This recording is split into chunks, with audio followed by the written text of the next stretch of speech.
2024 has already had many ups and downs in the gaming news, and in my latest couple of videos I've been talking a lot about the bad microtransactions and why I hate modern gaming. But today I'd like to talk about some good things and some things that we can look out for in 2024 in the gaming industry. Hello and welcome, fellow virgins. It is I, Super Virgin here, and today I'd like to talk about the top 10 new games you should look out for in 2024. Now, I know that we're already pretty much in April at this point, so I've missed like the first quarter, but I didn't realize that games like Helldivers 2 and Palworld would be as big as they are. They've definitely taken quite a storm. I also wanted to limit this list to only like 10 games. There are a lot of games and DLC that we could be looking out for, expansions and whatnot. For this video, I just wanted to focus on the top 10, the 10 that I think are going to be the most exciting to look out for, both in this year and possibly early next year. So let's get straight into it. Starting off on this list, we have V Rising. Now, V Rising has been out for quite a while now. I think it's been out in early access for like 2 years now, but on the 8th of May, it actually will be releasing its 1.0 update. It's also going to be releasing on PlayStation 5 on the 8th of May. Now, from when we look at the reviews that the game has, we're looking at an 88% positive review on Steam with almost 70,000 reviews out there. So that means this is a good game. This is a fun game. I've also heard from a good friend of mine that played the game that it is definitely something fun to play, but not always the best to play alone. It has mechanics like Rust, where you can attack each other's bases. It also has a whole base and clan building system. They're revamping a lot of the systems in the 1.0 system, like the way progression works, and honestly, I've been having this on my radar for quite some time. I always knew that this was a good game, but I never really did come to playing the game. It is an over-the-top survival game where you play as a vampire. Honestly, it's a cool idea. It's done really well. I'm really looking forward to seeing this 1.0 update, seeing how this game is going to progress. They've also stated that this will not be the end of the game, that this is definitely going to still get tons and tons of updates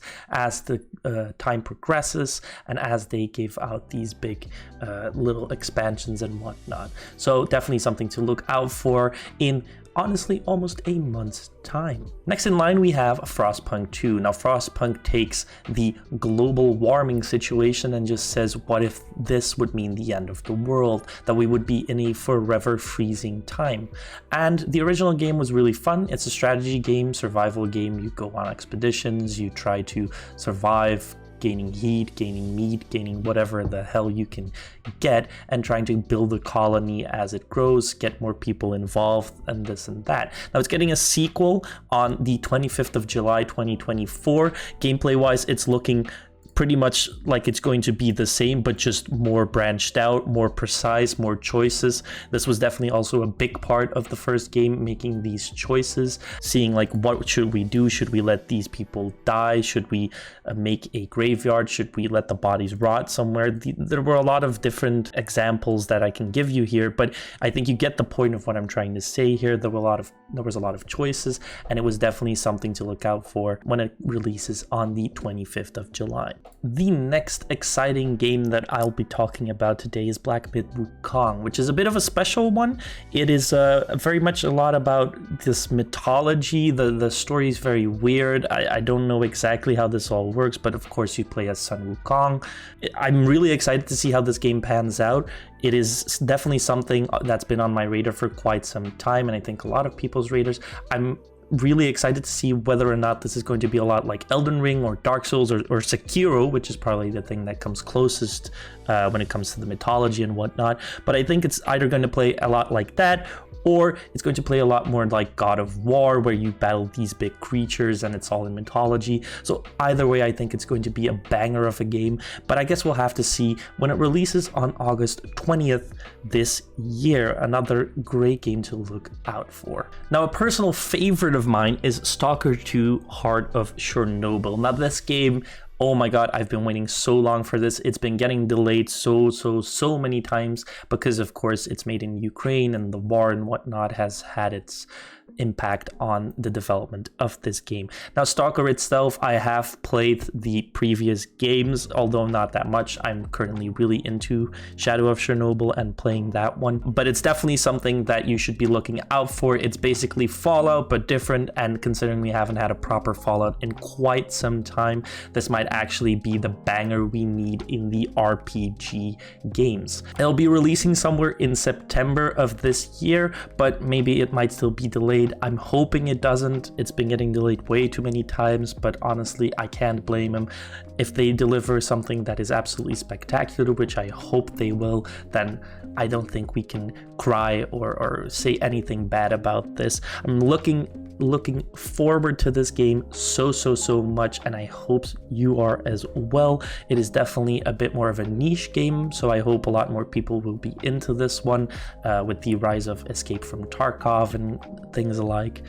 Anyhow, definitely something to be looking out for when it releases in September. Then let's talk about Avowed. Now, this is the first game in this list that doesn't really have a release date set in 2024. With that, I mean that it doesn't say, oh, it's going to release in September or it's going to release in April. We don't know, but it is going to release in 2024, according to them. So unless any delays happen, last we're going to look at is December 2024. Now, Avowed is definitely something very special. It takes place in the same universe as Pillars of Eternity. So to anyone who's ever played that is a lot like Baldur's Gate 3, except it's a lot different. It's earlier.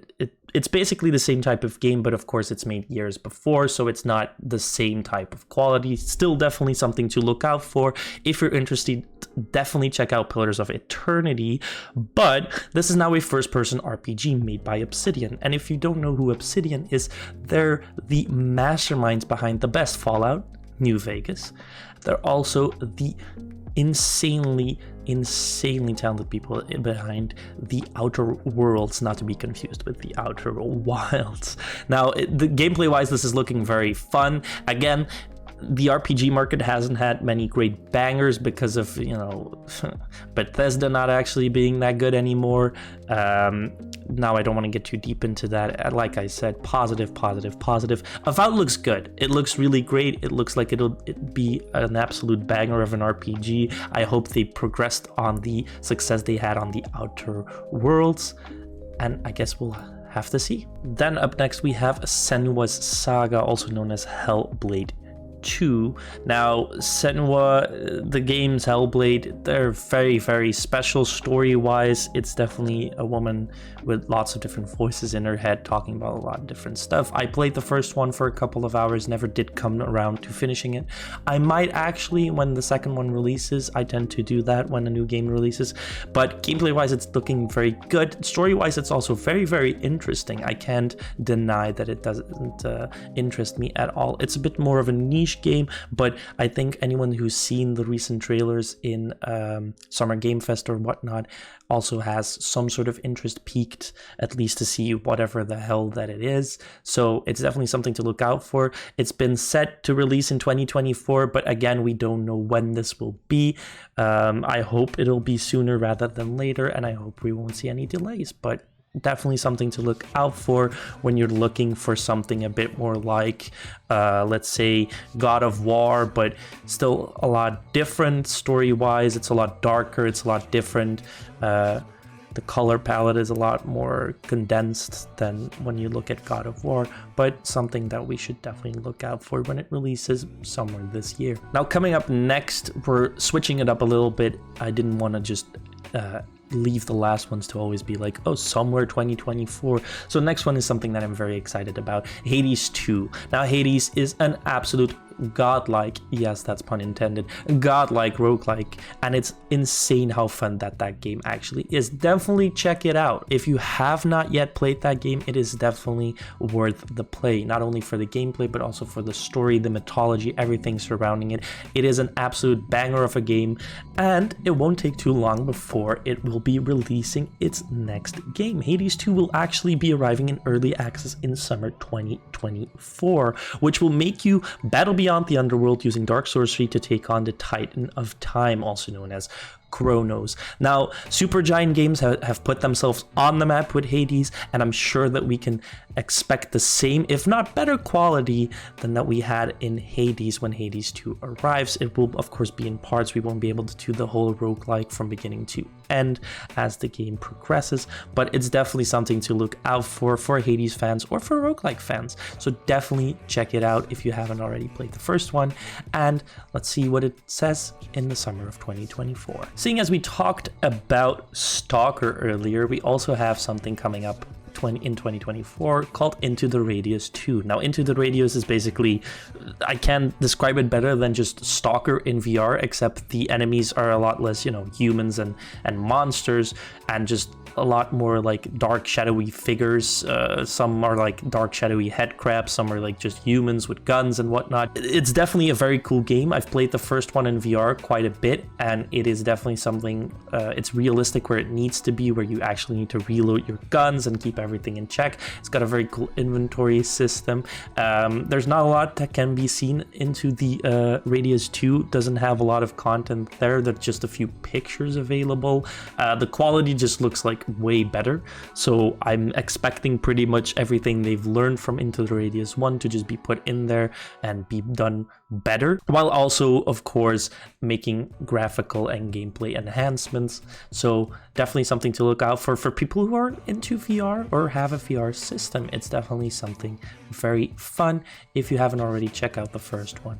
But somewhere this year, Into the Radius 2. Then up next we have Light No Fire, which is made by Hello Games. Now, if you don't know who Hello Games are, I can't really blame you that much. They've only really made one significant game, which is No Man's Sky, and we all know how that went when it released. Now, honestly, Light No Fire claims to be the first open world game, like the real open world, which means they're trying to make a world which is as big as the real world, as to say. It's definitely something very weird and something special that they want to come up with. It's the same as they did with No Man's Sky, and honestly, I think Hello Games have been doing great. They've been pushing out updates for No Man's Sky for years now. They haven't asked a single cent extra, just been giving new updates, just free updates. Definitely something to look out for, because Light No Fire is going to be kind of same in the sense. I definitely see some No Man's Sky vibes when I look at it, but it's a lot more fantasy, open world type of survival game. I'm thinking dungeon crawling, I'm thinking expansive combat, I'm thinking just exploring being real fun. You can fly around on these animals, I think I've seen that. You can swim around, there's a lot of different wildlife, cool little things here and there. It's definitely something that we should be looking out for. It has no release date as I record this video, so I don't know if this is going to be releasing in early access this year.